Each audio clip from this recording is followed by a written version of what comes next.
Welcome to Rachel Uncensored, one of the few places on the internet that you can find an uncensored version of me. Hello, I'm Rachel, and welcome to another episode.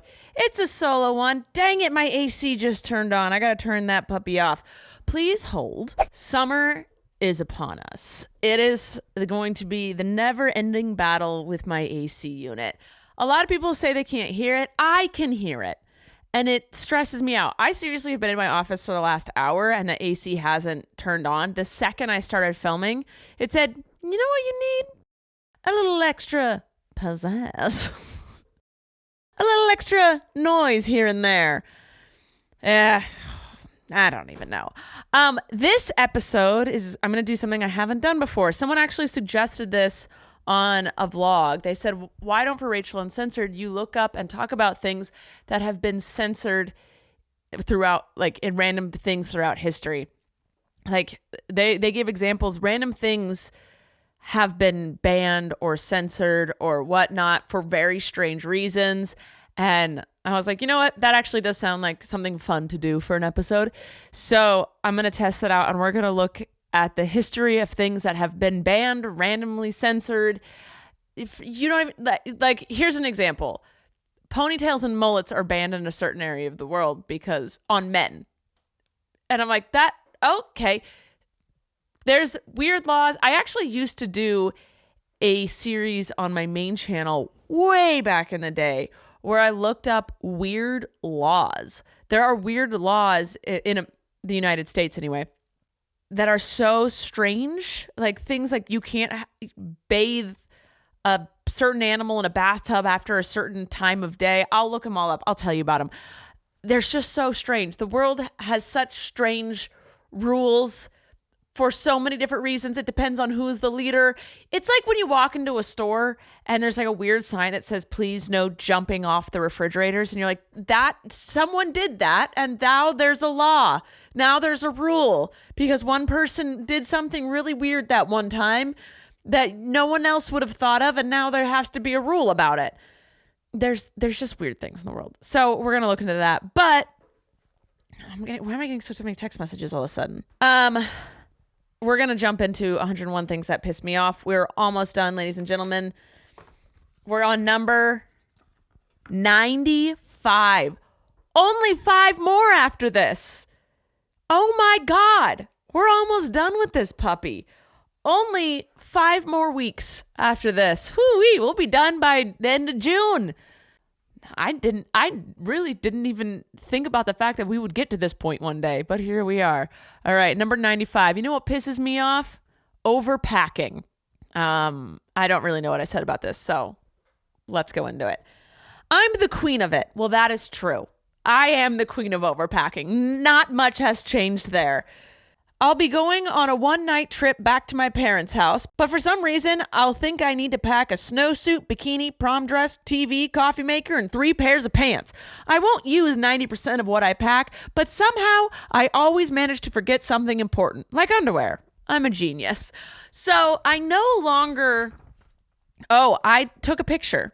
I set this out in my apartment with no intention of going anywhere, but I took a funny picture of a bunch of random things packed in a suitcase. I know what apartment that is, and I miss that apartment. That was such a cool apartment. Anyway, hi. I still to this day overpack, but now it's kind of necessary because I'm dating an underpacker. So, Snoop's outside barking. Hold on. Oh, my house. 1 second. Sorry, I forgot to make sure all my animals were in line before I started filming. Blaze is good. He's sitting right there, laying down, watching me. I took his collar off and gave him his neck scratches. That's my favorite thing to do. Anyway, I've gotten sidetracked. I am dating an underpacker. So the reason I overpack, I think I don't know when this started, but I like to be prepared for anything. I never want to get caught in a situation in which I can't handle, right? So I've always been someone, even as a kid, my pockets were packed full of random things because I never knew what the day was going to hold, right? I want to be prepared. And then I traveled with my sister Colleen for her comedy show for years. And I was her personal assistant / stage road manager person thing. I was an all-in-one. I was a one-man show for her one-man show. Okay? And when you have that role, you literally have to be prepared for anything. You have to have extras of everything and things you didn't even know you needed. Because if something goes wrong, it's on you. You have to be prepared. You have to have tape, scissors, knives, zip ties, all of the medications, extra underwear, extra socks, random t-shirts. I've had to have cheese balls on hand at all times.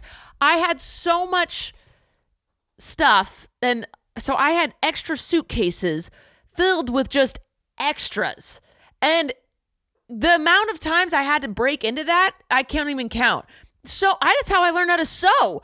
I had to learn how to hand sew things. I had sewing kits. I had first aid kits. I had camping kits. We didn't camp. I had everything. Now, this has come in handy. And I want to say half the time I never break into the spare stuff, right? But the other half I do. So I'd rather be prepared than not, because half the time I'm going to need it. Now, my girlfriend packs as little as humanly possible. She's like, I don't want to pack a single thing that I'm not 100% going to use. And I'm like, but you don't know. You cannot tell the future. You cannot figure out what exactly you're going to need. What if you pee your pants? What if you step in something weird and your socks get ruined? What if you sweat a lot? What if you go to like rip your tag out of your t-shirt and you rip your old t-shirt? You need a new t-shirt. There's so many things you're going to need. And she will never learn because she has me. And Abby literally, she does not pack medications. Like, we don't take medications, but I'm talking your Advil, Tylenol, Benadryl, whatever. You know, your random things, cough drops, extra sanitary products, wet wipes, hand sanitizer. I'm packing it all. Notepads, pens, pencils. And she never has to think about it because she always goes, do you have chapstick? I'm like, of course I do. Immediately have it. Do you have a needle and thread? Of course I do. Here you go.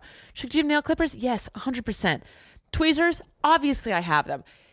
So Abby will never learn to pack those things because she will always have me to do it. And that is my role as an overpacker. My suitcase is always stuffed to the brim while hers is just really neatly packed. And whenever she tries to give me grief, she's like, babe, why is your suitcase so full? Because someone is going to steal my sweatshirt and I'm going to need a second one. Now, aren't I? And yes, granted, there's many a time when I pack too many clothes for myself. I always pack as much underwear as I need plus 3 extras. All right. I want to say for every 3 nights I'm gone, I need 1 more pair of socks and underwear. So if I'm gone 4 nights, I'm going to need 2 extra pair. Right? You feel me? It makes sense. Now, there's times when I definitely wish I had packed lighter. You know, when you're going through Europe, you don't want big, heavy suitcases. But if you're spending a month in Europe, you have no idea what you're going to need. So I'm an overpacker, and half the time it comes in handy, and half the time it's just annoying.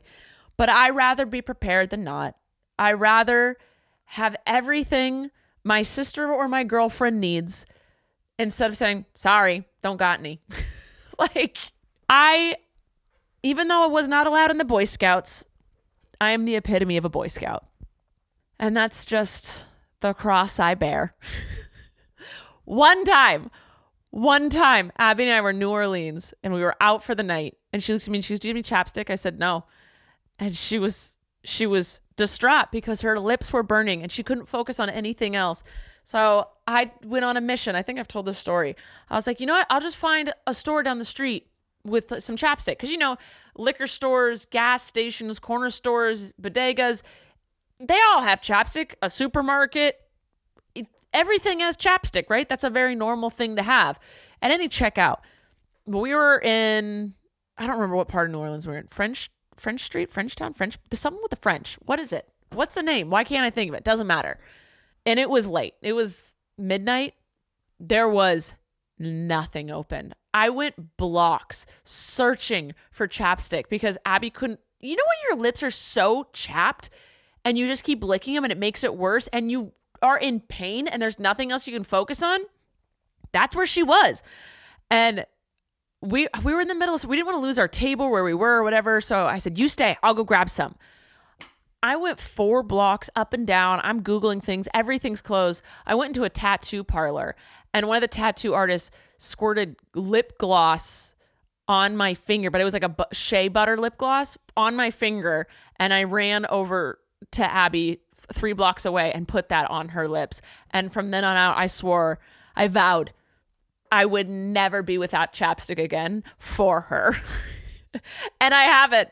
I will always have chapstick in my pocket if I'm not at home, just because of that one incident. And I was like, I was underprepared. My girlfriend had to suffer for 15 minutes because I wasn't prepared. Mind you, she could have brought her own chapstick. Of course she could have. But no, she's too pretty to have to carry things around. That's what I'm for. All right. She does not expect me to have things for her, but I love having things for her. That's who I am. I'm the pack mule in the relationship.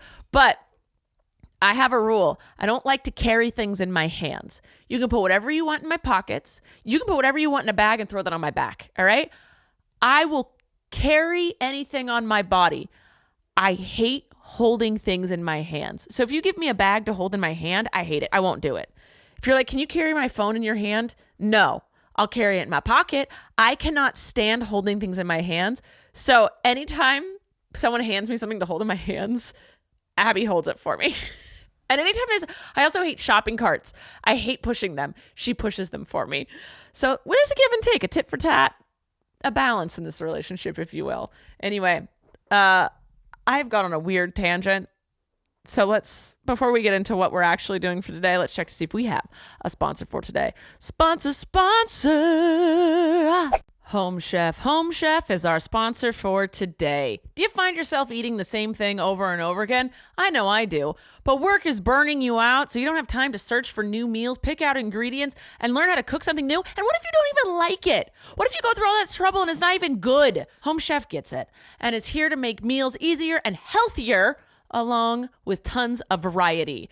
Home Chef delivers fresh ingredients and chef-designed recipes conveniently to your doorstep to simplify your cooking experience. Users of leading meal kits have rated Home Chef #1 in quality, convenience, value, taste, and recipe ease, which is my favorite thing about it. That and how everything tastes delicious. Home Chef has over 30 options a week and serves a variety of dietary needs. Plus, it's economical. Home Chef customers save an average of $86 per month on groceries. And in this economy, you can't afford not to get it. For a limited time, Home Chef is offering my listeners 50% off and free shipping for your first box, plus free dessert for life. Go to homechef.com/Rachel. That's homechef.com/Rachel for 50% off your first box and free dessert for life. Homechef.com/Rachel. You must be an active subscriber to receive a free dessert.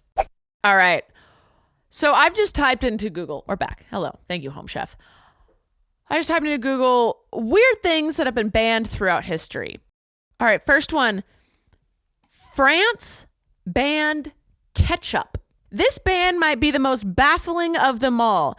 As of 2011, ketchup has been banned in school cafeterias in France. The reason for the prohibition, according to National Association of Directors of Collective Restaurants Chairman Christophe Herbert, is to preserve French culture. Well, what are you going to beat on French fries? French fries and ketchup go together. Honestly, though, ketchup in Europe is trash, in my taste buds' opinion, because I have been raised on so much salt and sugar, it's unimaginable.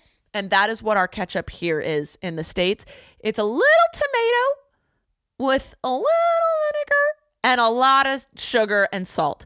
So my ketchup experience is very different than Europe's ketchup experience because they're more natural and aren't trying to kill their people. So honestly, when I'm in Europe, I eat French fries more with mayo than with ketchup. Or I don't eat French fries at all, honestly. I don't eat much French fries anymore. But anyway, it says, luckily, French fries aren't a traditional French meal, so kids won't have to suffer through eating plain potato sticks, which they can only have once a week. Herbert sees ketchup as too American and wants children to learn native French recipes and pass them down to their kids. He also believes ketchup covers up the taste of their fine cuisine. Honestly, I get it. Ketchup is for French fries, and French fries are just a vessel to get ketchup in your mouth. And contrary to popular belief, French fries are not French. I don't know why we call them that. I don't know. Okay, here's another one. Doorknobs were banned in Vancouver, Canada. Doorknobs. Okay, let's read about it. Aside from paving the way for low flush toilets and LED light bulbs, Vancouver is also the first Canadian city to ban doorknobs. They have been done in hopes that people won't get stuck in whatever room they're in, with levers being used to open doors instead. Okay, so the round knob has been banned, but the lever handle is what's supposed to be used. As of 2014, all new buildings have been built with levers instead of knobs in an effort to phase out the old design. A full-on ban? All right. It is mainly meant to aid people living with disabilities and arthritis, but also helps the elderly and those carrying things in their hands, like groceries. The ban was part of a bylaw to make housing more accessible, which also mandated bigger hallways, higher outlets, and wider staircases for possible stairlift installation. Honestly, yeah. Bro, I'm into that. I'm all for it. The only thing that I don't like about the lever handles instead of the knobs is that animals can open them if they're not locked. So I have a round knob for this door here because this leads out to the garage, and if the garage is open and I'm doing stuff and Blaze opens that door, he'll get out. So I have to have a knob so that he can't open it. But yeah, handles are way more convenient because you don't have to grip anything. You can just pop it down. This makes a lot of sense for people with arthritis, disability, and elderly. Yeah. Good job, Canada. What way to be like, hey, there's a tiny little difference we can make that can help a lot of people. Let's do it. I'm into it. Let's go, Canada.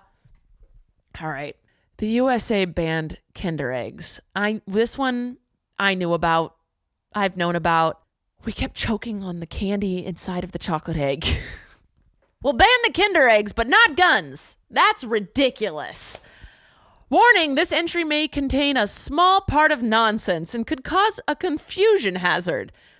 Adult supervision required. The ban on Kinder Surprise eggs actually goes back to a 1938 act that prohibits candy with a non-nutritive substance embedded in it to be sold in the USA. Thanks to possible choking hazards and the fact that they're only suitable for children over the age of 3, Kinder Surprises cannot be sold in the country. The egg can't even be brought into America, and fines are reportedly set at $300 to $2,500 per egg. How's that for a Kinder Surprise? While the U.S. is the only country to have banned the chocolate, there have been a number of deaths worldwide associated with choking on a Kinder egg. Listen, I'm all for this ban to protect children because if people are choking on it, cool, whatever. I don't need the egg in my life. I'm okay with getting it banned. But I just think it's crazy what we're willing to ban versus what we're not. All right.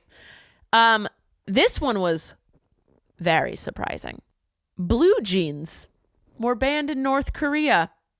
Western culture may not always be the best influence when it comes to certain things, but who can argue with the utility and comfort of blue jeans? Well, Kim Jong-un, that's who. In an attempt to minimize the influence of Western fashion, North Korea's leader banned blue jeans in the country. While it is a nationwide ban, it will primarily be enforced in the areas closest to the Chinese border, where American culture can sneak in. The ban also extends to all piercings, including ears.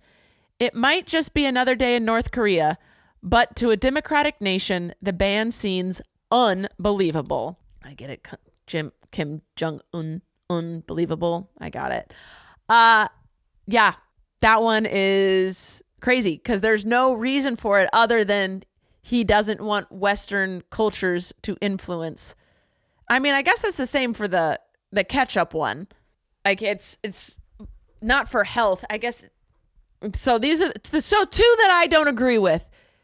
Because I kind of agreed with the ketchup one because it's, it isn't the best in Europe. But the blue jeans and the ketchup, come on, guys. Come on. All right. Flip-flops were banned in Capri, Italy. Is that how you say it? Capri. Yeah. Anyway, flip-flop. Sure, this sounds annoying, but folks on the Italian island of Capri took their annoyance to the next level and banned flip-flops altogether. The beach shoes fall under the category of noisy footwear, which isn't allowed under risk of fine or arrest. So please keep those clogs at home too. It's one of many bans in Italy aimed at preserving public security. Building sandcastles, collecting seashells, playing ball games, kissing in a car, and wearing miniskirts are all forbidden as well in different areas. Still, that probably won't stop anyone from vacationing on Capri's beautiful beaches. So it's because they were noisy? I mean, yeah, flip-flops are pretty annoying, and I don't really want to see anyone's dogs out in the open. But when you're going to the beach, what are you supposed to wear? I wear slides more now, but are those considered a flip-flop? Is it literally just because it was noisy? I'm so intrigued by this. All right. I knew this one. Singapore banned chewing gum because it was used to vandalize mailboxes, high-rise apartments, keyholes, and elevator buttons. Honestly, yeah, ban chewing gum. I'm kind of against gum. I'm more of a mint person. Gum, people make a lot of noise while chewing it. They chew with their mouth open. It's really just not pretty. And yeah, people stick it in random spots, and I don't like it. I think I'm against gum. I'm going to say it here. I'm going to say it now. I'm against gum. I rather a mint, or if you're at home, brush your teeth. But people that are always chewing gum, when they eat, they like stick it on their plate or their glass or on the table. Or if they're a terrible person, they just stick it under the table. People spit it out. Oh man, have you stepped in gum? That'll put a bump in your day. That'll get you pissed. I'm against gum. I'm not against having fresh breath. I love fresh breath, but I'm more of a mint person, a Tic Tac, if you will. I think we should phase away from gum. Because bubble gum was fun as a kid, but guess what? That flavor lasts all of 3 seconds, and it's just sugar. If you're chewing gum to freshen your breath, take a look at yourself. Film yourself chewing that gum, and then say, do I want to keep chewing this gum? Do I? I can't chew it. I look like a cow. I'm just chewing with my mouth wide open. Can't help it. It's noisy. It's rude. I'm kind of with Singapore on this one. Oh, it says the only gum allowed in Singapore is dental or nicotine gum, which is prescribed by a doctor. I'm for that. I'm for it. Listen, do things. Canada banned baby walkers. In 2004, Canada officially banned the seemingly harmless tool for toddlers following a 15-year voluntary ban on retailers. Seems like the device might not be so harmless after all, as baby walkers, meant to help babies learn to walk faster, can actually have the opposite effect and delay the process by 2 to 3 weeks. Then there are those preventable injuries. Canada was the first country to ban walkers, and if you think you'd be able to get one secondhand, well, that's illegal too. If you're caught with one, you could be fined up to 100,000 Canadian dollars or spend 6 months in jail because you've delayed your baby walking by 2 to 3 weeks. I think this is a little harsh. I mean, maybe just like put out like a little PSA being like, hey, baby walkers aren't great for your babies, but to put someone in jail for 6 months because they had their baby use a walker and delayed their walking thing by 2 to 3 weeks? That seems a bit extreme, Canada. A bit extreme. I did not know this. I was just in Greece and I didn't know this. Doesn't matter because I don't wear high heels. But Greece banned wearing high heels at ancient sites. I did not know this. It's always important to know what kind of shoes to wear at certain places. If you plan to visit any of the historical sites in Greece, then you might want to leave your high heels behind. In 2009, the government of Greece enforced a regulation banning individuals from wearing high heels to any of its ancient monuments. This ban was implemented due to concerns that pointed heels were damaging the delicate surfaces of the century-old structures, and also to ensure the longevity of the landmarks for future generations. Violators could face a potential fine up to €771. So unless you're ready to part with that, it's probably best to just stick with sneakers. I have to say, I didn't see anything about that when I went. We wore sneakers. We're tourists. We're walking all day. We're seeing everything we could see. We wore very comfortable sneakers. But I mean, I feel like I would have seen a sign. You walk in and it says no flash photography or no smoking or no gum or no food. But I didn't see anything that said no high heels. Intriguing. The NSA banned Furbies? Remember these lovely robotic toys from childhood? Well, you might be remembering them wrong because these hamster or owl-like creatures went to become less lovable. This is because the furries' almost human-like ability to start speaking English as they quote-unquote grew. Unfortunately, the National Security Agency came to believe that the pre-programmed English words the Furby said were a result of their repeating words they heard. In 1999, this led to the NSA to ban the toy from the headquarters in fear that it was also a recording device with the potential to repeat classified information in public. However, the ban was ultimately removed because it was revealed to be a myth. So the NSA banned Furbies because they thought that they were a recording device. I can't. It's all right. Glad to know it was lifted. It's so strange what people decide to be stressed about or scared of. I feel as though a lot of people's fear, I don't know why I'm saying some people. I've noticed Republicans, a lot of things they fear are hypothetical things that have never happened or just completely made up in their brain. Like the Furbies will repeat national classified information to children. It didn't happen. That was made up. I have a whole thing that I can go on, but whatever. Rome, Italy banned goldfish bowls. Let's read. Keeping goldfish in a spherical bowl is a common practice around the world, but did you know that these bowls are generally considered cruel to the fish? I did not know this.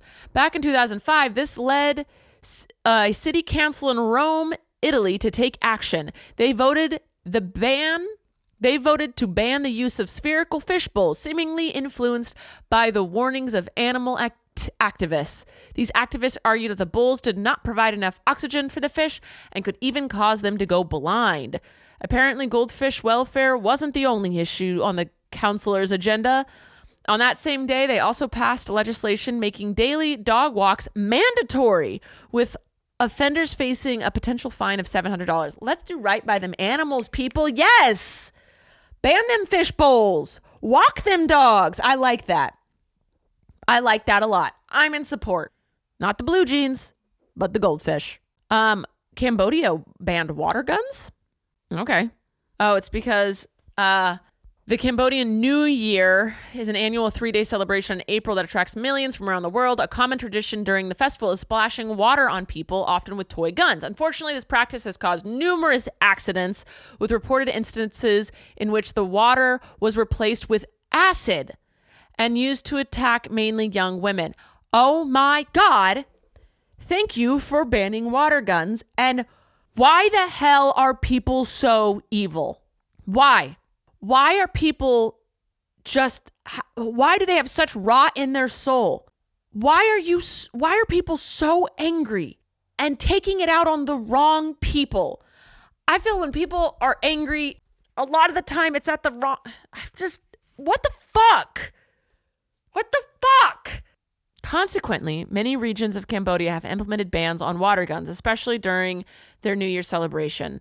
In 2023, following reports that a foreigner was injured with a water gun, former Cambodian Prime Minister Hun Sen called for a nationwide ban on the device. Yeah, good. Thank you.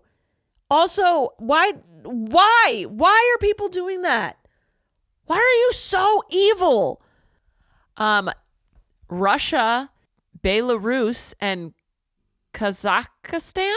Sorry, guys. I'm really bad at words and places. So that's just a double whammy for me. All banned lace underwear. Now, it says you'd think this might be for modest reasons, but it's not. This regulation's aim was to ensure that any clothing in direct contact with the skin contained at least 6% cotton to protect consumers against skin problems. As many lacy lingerie failed to meet that requirement, they were banned from being sold. While it was apparently implemented for health reasons, the ban triggered protests, resulting in the arrest of several women. I think this is one of these things that you got to be like, hey guys, just so you know, cotton's the best to wear against your skin. You can wear lace if you want, but it's not good for you. I feel like that's a personal choice because your choice isn't affecting other people in that sense. But okay, I mean, if they're trying to do it for the health of their people, that's fine. I personally wear underwear that's lace band around and then cotton on the parts that go on my bits. You feel me? That's all. Not that you need to know what underwear I'm wearing, but I get it. A Romanian dictator banned Scrabble at one point because the game was overly intellectual. It's hard to follow the logic behind the supposed ban. Such an innocent game.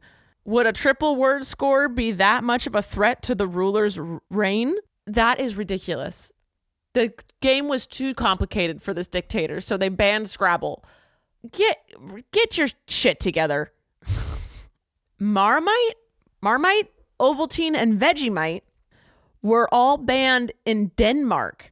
Not because anyone thought they were disgusting, but rather because the country prohibits the sales of food items fortified with additional vitamins. After rumors about the product ban spread, Denmark's food and veterinary admissions weighed in on the subjects. Apparently, the food could be sold if the respective companies applied for proper marketing permits. Whatever. This says, flushing your toilet after 10 p.m. in Switzerland is banned. In some apartments, flushing your toilet after 10 p.m. is banned to reduce noise disturbance at night. This rule is part of Switzerland's strict noise control laws aimed at maintaining peace in residential areas. Some landlords enforce this ban to avoid disrupting neighbors during the late hours. If you're staying in Switzerland, it's good to check your building's specific rules to avoid any issues. I have not heard about that. What's going on in your apartment that flushing a toilet is heard by your neighbor? I personally have never heard a neighbor flush, and I've lived in many apartments. So I'm a little concerned with Switzerland's plumbing, in all honesty. GPS devices in China are banned. In China, GPS devices that aren't approved by the government can be seen as a security risk. Unregistered GPS equipment is restricted, and devices with mapping capabilities may be confiscated due to national security concerns. Tourists using unregistered devices may have them seized. To avoid issues, it's best to rely on approved maps and devices while traveling the country. What are the maps going to lead you to? What's the problem? Oh, God. See, when governments do that, I'm like, what are you hiding? What are you hiding? That I can't just pull out my Google Maps to find where I want to go to eat for dinner. What's wrong? I have a lot of issues with a lot of things, you guys. Is that enough? I feel like we went over a lot today. I feel like we touched on a lot of countries and governments' weird laws. Some I agree with, some I don't. Were there any that you just vastly, strongly disagreed with. I mean, Scrabble was the funniest. A dictator felt so dumb playing Scrabble that he banned it from everybody. That is the biggest temper tantrum I've ever heard of. Now, war is just war. That was the dumbest temper tantrum I've ever heard of. But I love you guys. Solo episode's a short one. I hope you enjoyed this. I think we're having Joy on next. Who knows? But we'll see. I love you guys so much. Thanks for being here. Make sure to like and subscribe. If you would like to see, I think, a more entertaining podcast with me or listen to it, my Sweet and Salty podcast, my Sweet and Salty Sisters podcast I have with my sister over on Patreon. It's called SAS for short. I never say the full name. It's over on Patreon. Free to listen. You do have to subscribe and pay to subscribe, $5 a month or higher, depending on which tier you want to watch it. But it is free to listen to it. We talk about very dumb shit. Sometimes we get a little intense with important subjects, but a lot of time it's just really stupid shit. Like, how do you towel off when you're done getting out of the shower? And what do you call a hair tie? You know, you can get a little taste of it if you don't want to like dive right in. You can get a little taste for it on Instagram and TikTok. The Sweet and Salty Sisters podcast, I think, is our handle. But I love you guys. Thanks for watching. Thanks for listening. I love you so much. And I will see you next time. Bye. Thank you for listening to this episode of Rachel Uncensored, the only place on the internet where you can find the uncensored version of me, Rachel Ballinger. I hope you enjoyed. If you did, please like, subscribe, or follow, or do whatever this platform tells you to do so that you can get notified every time I post a new episode. Love ya.